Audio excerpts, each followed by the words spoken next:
Example number 3.4, calculate the mass of the following. ये सारी चीज़ दी हमको पता लगाना है। यहाँ देखो क्या दिया, 0.5 मोल ऑफ नाइट्रोजन गैस, यहाँ नाइट्रोजन एटम दिया हुआ है, फिर यहाँ नंबर ऑफ एटम नाइट्रोजन के एटम दिए और नाइट्रोजन मॉलिक्यूल्स दिए हैं। तो एक जगह हमको मॉलिक्यूल्स दे रहा है, यहाँ गैस बोल दो तो बेस नाइट्रोजन के मॉलिक्यूल मीन्स गैस ही होता है, तो नाइट्रोजन का मॉलिक्यूल एक जगह एटम दे रहा है और हमको बोल रहा है मास निकालो। दूसरे केस में मास है, मास सब केस में हमको बोल रहा है मास निकालो, किस किस का मास है, मोल दिया है तो फिर मोल फॉर्म में बोल रहा है मॉलिक्यूल का। तो लेट्स डू इट। इसको करने से पहले अपनी टेबल याद कर लो। टेबल क्यों दे रहे हैं, क्योंकि यहाँ पे देखो नाइट्रोजन दिया है, नाइट्रोजन नाइट्रोजन के एटम का मास हमें मालूम है 14, तो हम मॉलिक्यूल का इजीली निकाल सकते हैं, डबल ऑफ दैट। तो let's solve it. As we know that number of moles n is equal to the given mass m divide by molar mass m। तो अब लिखते जाओ यार, let's write it. So m क्या होगा, हमको क्या मास निकालना है, तो मोलर मास मालूम है और नंबर ऑफ मोल्स दिए हुए हैं, देखो मोल्स दिए हुए हैं दोनों केस में, तो हमको मास निकालना है, तो हम क्या है, इन दोनों को मल्टीप्लाई कर दो। यहाँ पे यदि हम वैल्यू डालेंगे m is equal to m into N, ये कर सकते हैं।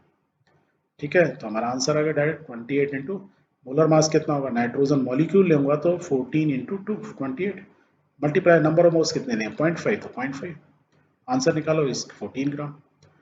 और मोलर मास किस में आएगा, हमेशा ग्राम में आएगा, मालूम चल गया।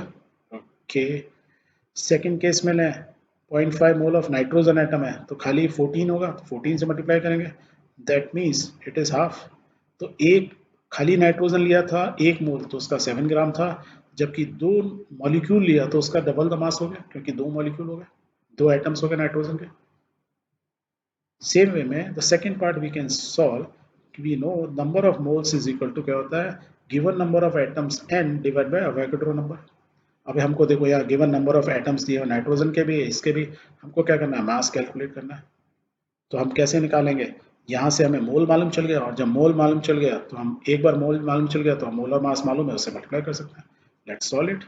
सो we can solve n is equal to n upon N है, n कितना हुआ दिस, तो नंबर ऑफ मोल्स निकल गया हमारा, ये कट हुआ तो कितना हो गया हाफ 0.5 मोल्स। तो पहले वाले केस में नाइट्रोजन के जो एटम्स हैं हमारे पास 0.5 एटम्स हैं, 0.5 मोल्स हैं। और मोल्स यदि हमें मालूम है, अभी अभी ऊपर निकाला ही था कि यदि हमें मोल्स मालूम है तो हम मास निकाल सकते हैं, तो इसी फॉर्मूला से m इंटू एम से, तो you calculate it is 7 gram.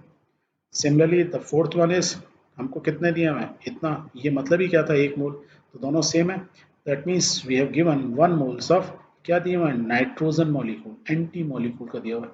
Therefore molar mass क्या होगा, molar mass is equal to कितना, molar mass into N number of molecules.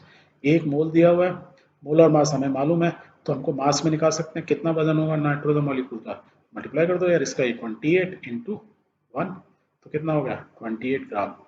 तो 1 मोल ऑफ नाइट्रोजन मॉलिक्यूल्स का वजन कितना होता है, 28 ग्राम होता है। क्लियर।